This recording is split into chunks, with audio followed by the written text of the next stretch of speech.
अस्सलाम वालेकुम नाज़रीन, नादिर न्यूज़ में आपका इस्तकबाल है। चलिए जानते हैं आज की खबर। हज़रत हाजी सैयद रहमत अली शाह वारसी रहमतुल्लाह अलैह के दरगाह और हज़रत सैयद सादत शहीद फ़तेह हुसैनी रहमतुल्लाह अलैह फ़तेह बुरुज के सालाना संदल शरीफ की तकरीब निहायत अक़ीदत व एहतराम के साथ मुनक़्क़द हुई।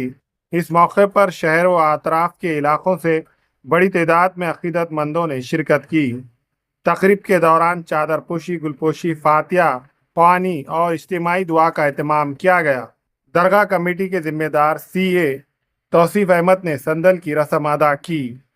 उन्होंने कहा कि औलिया इकराम की तालीमात मोहब्बत, भाईचारा, रवादारी और इंसानियत की खिदमत का पैगाम देती है।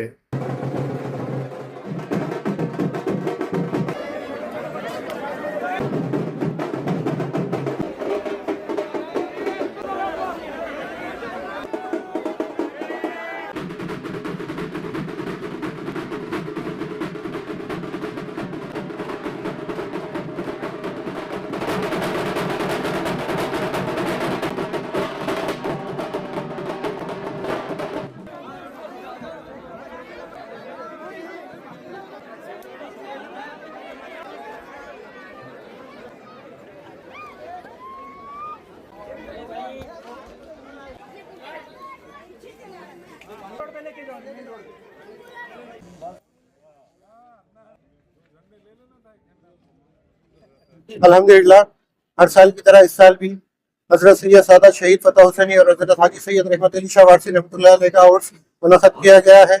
इस मौके पर आज उर्स का प्रोग्राम दोपहर में वसूल शरीफ हुई। उसके बाद अभी असर के बाद संदल शरीफ चढ़ाया गया और वापस अभी 10 के बाद ईशा के बाद इंशाल्लाह संदल शरीफ चढ़ाया जाएगा। इसके बाद में कल समा का प्रोग्राम रखा गया है। बाद नमाज ईशा आप तमाम लोगों से शिरकत की गुजारिश है और तभी ज़ायरीन का खुसूसन बिलखुसूसन तौर पुलिस स्टेशन के तमाम अरकान का हम यहाँ पर शुक्रिया अदा करते हैं और तमाम हाजरीन को यहाँ पर दिल से पुरखुलूस मुबारकबाद पेश करते हैं। जज़ाकल्लाह खैर।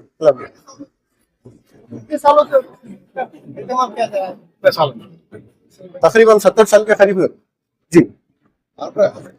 अभी तकरीब का कल का प्रोग्राम रहेगा, कल समा रहेगा, कल बाद नमाज ईशा समा का प्रोग्राम किया जाएगा। और अभी जो संदल निकलता है गश्त के लिए, यहाँ पे पहलवान की पानपट्टी जो थी पहले सराफे में से उतर के गंज से होता हुआ वापस इतवारा से फिर वापस से चौक होके बरकी चौक होके फिर उसके बाद मीनार होटल जो पहले थी वहां से ऊपर चढ़ के इधर वापस दरगाह पे आके चढ़ाया।